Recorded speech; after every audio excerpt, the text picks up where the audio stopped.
नमस्कार सांग मैंने मु मोना आपण को आ गोटे नुआ भिडियो रे स्वागत करूची। आपण तो चिकन खाइथिबे अदा रसुण मसला रे आपण चिकन खाइथिबे। आज गोटे नुआ प्रकार मसला रे चिकन करबे। नुआ प्रकार मसला माने सोरिष बेसर रे आज चिकन होबो। तो सेथि पय मु सोरिष को आगुरु ग्राइंडिंग करी रखि नेची। ता सहित अदा रसुण पेस्ट गोटे बनै देची। आ चिकन रे लूण हळदी लंका गुंड सोरिष तेल पकईकी ताको मिक्स करके टिके रखि देछि। आलू को काटिकी भाजी दूसरी तापर देखिए मु नेक्स्ट कौन करी आपको देखी केमी आम चिकेन बेसर करवा। देखिए सांग मैंने पीहू बाबा गोटे कम लगे देछि। पीहू ना पीहू बाबा तार शांति बस कम कर कौन करी पियाज मुझे तुम पियाज बसिकी काट पूरा स्लाइस कट कर दियो किमा कर दियो। आज बेसर चिकेन हम मु फास्ट थर करी तुम देखिए देबी सेकंड टाइम तमे करी मते खइबो हला तुम जो करियो तो बेसर है मु देखि नहीं मु को भल रोसे करे तो बेसर रे कहत त मारी केमि बनौ जो पूरा बढ़िया टेस्टी लागिवो। देखिबा बेसर रे कर जो मोर अदा पेस्ट रे करे तुम बेसर रे करते पूरा लागु तुम देखि खाइ जणा बढ़िया लागिवो। हो देखिया ए तो रेडी का तुम आउटे स्लाइस कर दियो हे दिबा पूरा हे छोट छोट हे तो ओके। देखिए बर्तमान नेक्स्ट कौन करवा कड़ईटा गरम हो गला से तेल पकईदेव कि आ गोटे आलू रही गोटे नुहे दीटा आलू रही तेल पकईदेव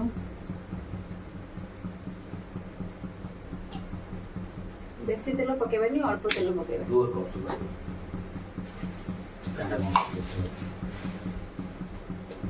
पीहू मामू घर जाते घरटा आम पूरा सुनसान खाँ खाँ भल भी लगुनि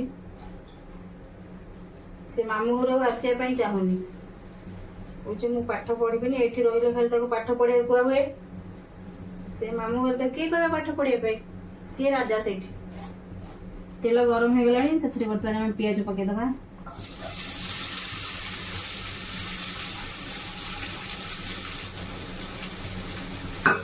कौन आसोनी ना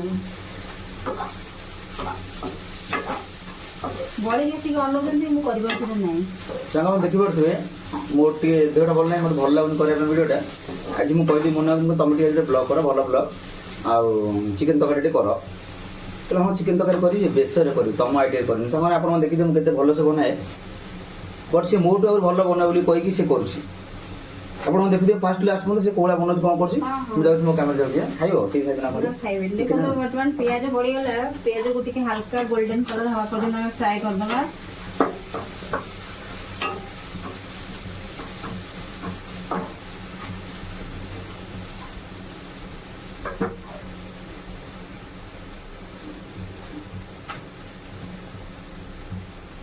बर्तमान देखी पारे पियाजटा हल्का गोल्डन रंग हो गलानी तो से आम हलदी गुंड किसी ऐड करदबा। जेहेतु चिकेन रे आम हलदी पकईचे तो अल्प हलदी गुंड किसी ऐड कर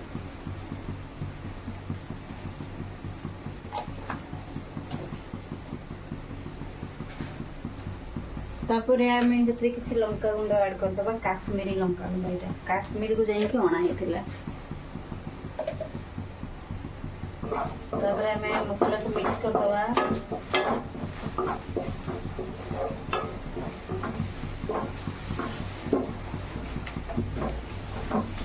मिक्स हो गलानी।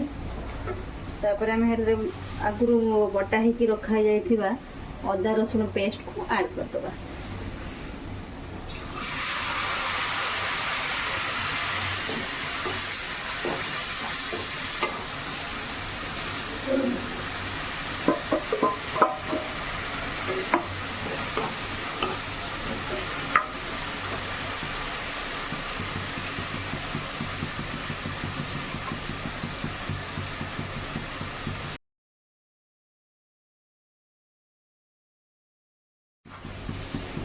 अदा रसुण पेस्ट टिके मैग्नेट है पर्यटन टिके माने सीझे छाड़ीदबा।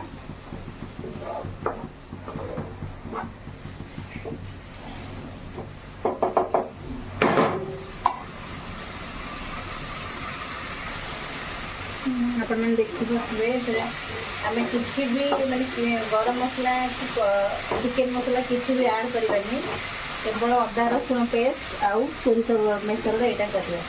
ବିନା ମସଲାରେ ବି ତରକାରୀଟା ବହୁତ ସ୍ୱାଦିଷ୍ଟ ଲାଗିବ। ଆପଣମାନେ ଥରେ କରିକି ଘରେ ବନେଇକି ଖାଆନ୍ତୁ, ନିଶ୍ଚୟ ଭଲ ଲାଗିବ।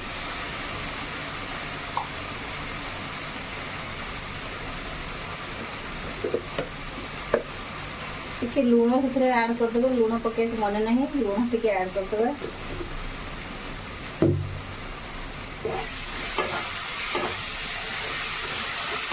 ମସଲାର କଞ୍ଚା ବାସ୍ନା ଯିବା ପର୍ଯ୍ୟନ୍ତ ଆମେ ମସଲାକୁ ଏମିତି କଷୁଥିବା। କଞ୍ଚା ବାସ୍ନା ନ ଗଲେ ତରକାରୀଟା ଭଲ ଲାଗିବ ନାହିଁ।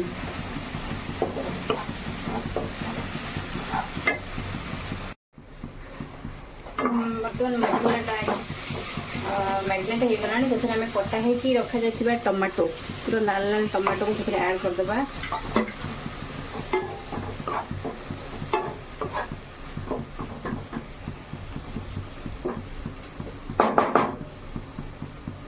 ଟମାଟୋ ଟିକେ ସିଝିଲା ପର୍ଯ୍ୟନ୍ତ ଆମେ ତାକୁ ଟିକେ ଢାଙ୍କଣ ଦେଇକି ରଖିଦେବା, ନହେଲେ ଟମାଟୋଟା ଶୀଘ୍ର ସିଝିବନି।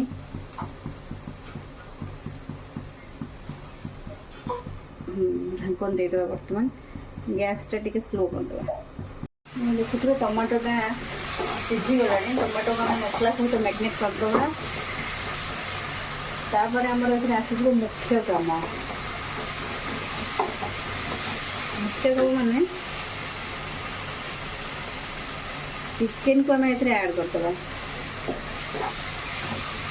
ଚିକେନଟା ଦେଖନ୍ତୁ ମୁଁ ଆଗରୁ ଲୁଣ, ହଳଦୀ, ଲଙ୍କାଗୁଣ୍ଡ, ସୋରିଷ ତେଲ ପକେଇକି ତାକୁ ମିକ୍ସ କରିଦେଇଥିଲି। ବର୍ତ୍ତମାନ ଏଇଟା ଆମେ ସେ ମସଲାରେ ଚିକେନ ପକେଇଦେବା।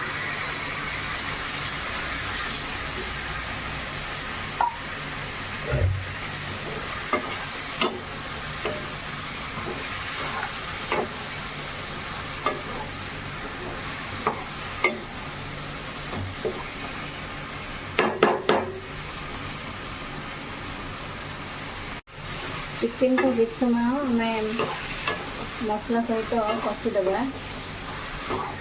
ଯେମିତି ଚିକେନରୁ ଟିକେ ପାଣି ନ ବାହାରି ଯାଇଛି। ନହେଲେ ସୋରିଷ ମସଲା ଯଦି ଏକା ସାଙ୍ଗରେ ଆମେ ପକାଇଦେବା ଟେଷ୍ଟଟା ଭଲ ଆସିବନି, ଆଇଁଷିଆ ସ୍ମେଲ୍ ହେବ। ଚିକେନରୁ ଟିକେ ପାଣି ବାହାରି ଗଲା ପରେ ତାପରେ ଯାଇକି ଆମେ ସୋରିଷ ମସଲା ଏଥିରେ ଆଡ଼୍ କରିବା। ଗ୍ୟାସକୁ ଟିକେ ସ୍ଲୋ କରିଦେବା। ସ୍ଲୋ ଫ୍ଲେମ୍ରେ ଟିକେ ମସଲା ସହିତ ଚିକେନକୁ ଆଡ଼୍ କରିବା ପାଇଁ ଦେବା, ମାନେ ମିକ୍ସ ହେଇଯାଉ, ମସଲା ସହିତ ଚିକେନଟା ମିକ୍ସ ହେଇଯାଉ। ଚିକେନ ବର୍ତ୍ତମାନ ଟିକେ ଟିକେ ସିଝିଗଲାଣି ବା ମସଲା ସହିତ ଆଡ଼୍ ହେଇଗଲାଣି। ସେଥିରେ ଆମେ ଆଗରୁ ଭଜା ହେଇକି ରଖାଯାଇଥିବା ଆଳୁ ଟିକେ ପକାଇଦେବା।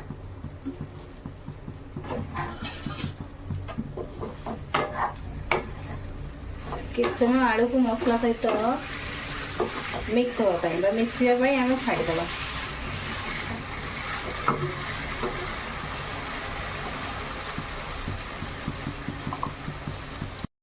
ବର୍ତ୍ତମାନ ଆଳୁଟା ହେଇଗଲାଣି।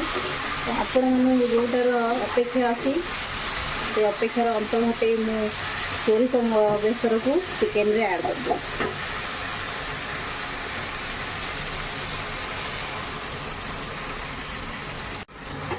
ସୋରିଷ ମସଲା ଆମେ ଆଡ଼୍ କରିଦେଲେ, ତାପରେ ଚିକେନ ଆଳୁ ସହିତ ମସଲାକୁ ଟିକେ ମିକ୍ସ କରିଦେବା। ଏଇଟା ଫାର୍ଷ୍ଟ ଟାଇମ୍ ପାଇଁ ମୁଁ ବନେଇଲି, ଦେଖାଯାଉ କେମିତି ଲାଗୁଛି। ନିଶ୍ଚୟ ଭଲ ଲାଗିବ, କାହିଁକି ନା ମୁଁ ବନେଇଛି। ଖାଇବା ଲୋକ ତ ମୁଁ ପିଉ ବାବା, ଆଉ ନା କ'ଣ କହୁଛ? ମୁଁ ପାଟିରେ ମଣ୍ଡା ପଶିଛି, କହୁନ କ'ଣ? ସୋରିଷ ବେସର ଚିକେନ ଖାଇବ ନା ନାହିଁ? ଯଦି ଭଲ ନ ଲାଗିଲା ଭଲ ଲାଗୁଛି ଆଉ ମୁଁ ସାଙ୍ଗମାନଙ୍କୁ କହିଦେବି ଭଲ ହେଇନି ଟେଷ୍ଟଟା। ଆଉ ତମେ କରୁଛ ମାନେ ବଢ଼ିଆ ଲାଗିବ, କାହିଁକି ନା ବାଟଣ ବେସରରେ କରୁଛ ପ୍ରଥମ ଥର, ମାନେ ମୁଁ ଦେଖୁଛି ବଢ଼ିଆ ତ ଲୁକିଂ ତ ଭଲ ଦେଖାଯାଉଛି। ଆଉ କେତେ ସୁନ୍ଦର ବାସ୍ନା ଆସୁଛି। ସେଇ ହିସାବରେ ଦେଖିବା। ଆଉ ବେସର ବର୍ତ୍ତମାନ ଚିକେନ ସାଙ୍ଗରେ ଆଡ଼୍ ହେଇଗଲାଣି, ମାନେ ମସଲାଟା ପୁରାପୁରି ମିକ୍ସ ହେଇଗଲାଣି। ତ ଆମେ ଗରମ ପାଣି କରିକି ସେଥିରେ ଆଡ଼୍ କରିଦେବା। ଗରମ ପାଣି କିଛି ଦେଇଦେବା। ଯେତିକି ଝୋଳ ଆପଣ ଖାଇବେ ସେତିକି ଗରମ ପାଣି ଦେବେ। ଆଉ ଆମର ଟିକେ ବେଶୀ ଝୋଳ ଖାଉ।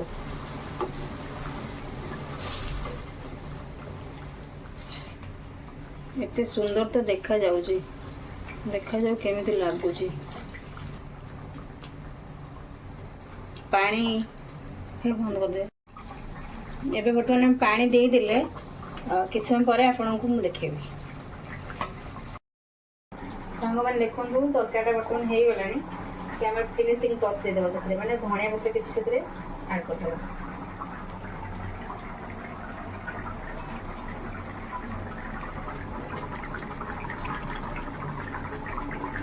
ଧଣିଆ ପତ୍ର ଆଡ଼୍ କରିଦେଲେ ବର୍ତ୍ତମାନ ଗ୍ୟାସ୍ଟି ବନ୍ଦ କରିଦେବା। ତରକାରୀ ସରିଗଲାଣି? ହଁ ତରକାରୀ ସରିଗଲାଣି ବା। ହଁ ସାଙ୍ଗମାନେ ଦେଖିଲେ ମୋନା କେମିତି ତରକାରୀ କଲା। ମୁଁ ତ ଆଜି କିଛି ତାକୁ ହେଲ୍ପ କରିନାହିଁ, ଆଉ ସେ ଆଜି ସବୁ କିଛି କରିଛି। ଆଉ କେମିତି ଲାଗିଲା ତା ଭିଡ଼ିଓଟା ଆପଣମାନେ ନିଶ୍ଚୟ ଦେଖୁଥିଲେ ଆଉ ଦେଖୁଥିବେ। ଆଉ ନିଶ୍ଚୟ ଆମେ ଭଲ କମେଣ୍ଟ ଗୋଟେ ଦେବେ, କାହିଁକିନା ସେ ଏତେ କଷ୍ଟ କରି କରିଛି, ତାକୁ ଟିକେ ଲାଇକ୍ ସେୟାର ସବସ୍କ୍ରାଇବ୍ କରିବେ। ମୋତେ ମୁଁ କହିବା କଥା, କିନ୍ତୁ ତା ପାଇଁ ମୁଁ କହିଦେଉଛି, କାହିଁକିନା ସେ ଭିଡ଼ିଓଟା ଏତେ କଷ୍ଟ କରି କରିଛି ମାନେ ନିଶ୍ଚୟ ଭଲ ହେଇଥିବ ସାଙ୍ଗମାନେ। ଆଉ ଦେଖିଲେ ଆପଣମାନେ ଯେମିତି ବେସର କରିଛ, ବେସରରେ ସେ ଆଜି କରିଛି। ମୁଁ ସବୁବେଳେ ଅଦା ରସୁଣ ମସଲା ଦେଇ କରେ, ସେ ବେସରରେ କରିଛି। ତରକାରୀଟା କେତେ ସୁନ୍ଦର ଦେଖାଯାଉଛି ମୁଁ ଦେଖେଇ ଦେଉଛି ଆପଣମାନଙ୍କୁ, ଟିକେ ଦେଖନ୍ତୁ। ପୁରା ମସ୍ତ ଲାଗୁଛି, ଖାଇବା ପାଇଁ ବି ବଢ଼ିଆ ଲାଗିବ। ଆଉ ଭିଡ଼ିଓଟା ଭଲ ଲାଗିଲେ ସାଙ୍ଗମାନେ ଲାଇକ୍ ସେୟାର ସବସ୍କ୍ରାଇବ୍ କରିବେ। ଜୟ ଜଗନ୍ନାଥ, ନମସ୍କାର, ମୁଁ ବାଦଲ। ପୁଣି ଦେଖା ହେବ ଗୋଟେ ଭଲ ବ୍ଲଗରେ, ଯେମିତି ମୋନା ଆଜି ବନେଇଲେ। ନେକ୍ସଟ ମୋନାକୁ ଆଣିବା ପାଇଁ ମୁଁ ଆପଣମାନଙ୍କୁ ପୂର୍ବ ଭିଡ଼ିଓରେ କହିଥିଲି ମୋନା ଆସିବେ ଭଲ ଭଲ ବ୍ଲଗରେ। ମୋନା ବି ଏବେ ମାନେ ଟିକେ ସାହସ କଲେଣି। ଆଉ ସେ ତ ଆଗରୁ ଏତେ ଭଲ ଲାଗି ବ୍ଲଗ ଜାଣିନଥିଲେ, ବି କହିପାରୁନଥିଲେ, ଡରୁଥିଲେ। ଏବେ ଟିକେ ଟିକେ କହିବା ଆରମ୍ଭ କଲେଣି। ନିଶ୍ଚୟ ଆଗକୁ ଭଲ ପରଫର୍ମାନ୍ସ କରିବେ ଆଉ ଭଲ ଦେବେ। କ'ଣ କହୁଛ ସାଙ୍ଗମାନଙ୍କୁ? ହଁ ଦେଖିଲେ ସାଙ୍ଗମାନେ ବାଇ ବାଇ କରିଦେ ସାଙ୍ଗମାନେ। ମୋ ଭିଡ଼ିଓଟି ଭଲ ଲାଗିଥିବ ଆପଣମାନଙ୍କୁ ଗୋଟେ ଛୋଟ ଲାଇକ୍ କରିଦେବେ। ତାପରେ ଲାଇକ୍ ସେୟାର ସବସ୍କ୍ରାଇବ୍ ନିଶ୍ଚୟ କରିଦେବେ ସାଙ୍ଗମାନେ। ଏବେ ନମସ୍କାର, ଆମେ ଯାଉଛୁ ଏବେ ଖାଇବା ପିଇବା କରିବୁ। ଆଉ ପୁଣି ଦେଖା ଗୋଟେ ଭଲ ବ୍ଲଗରେ ନିଶ୍ଚୟ ମୋନା ସହିତ ଦେଖିବେ, ଆପଣ ନିଶ୍ଚୟ ଅପେକ୍ଷା କରିଥିବେ।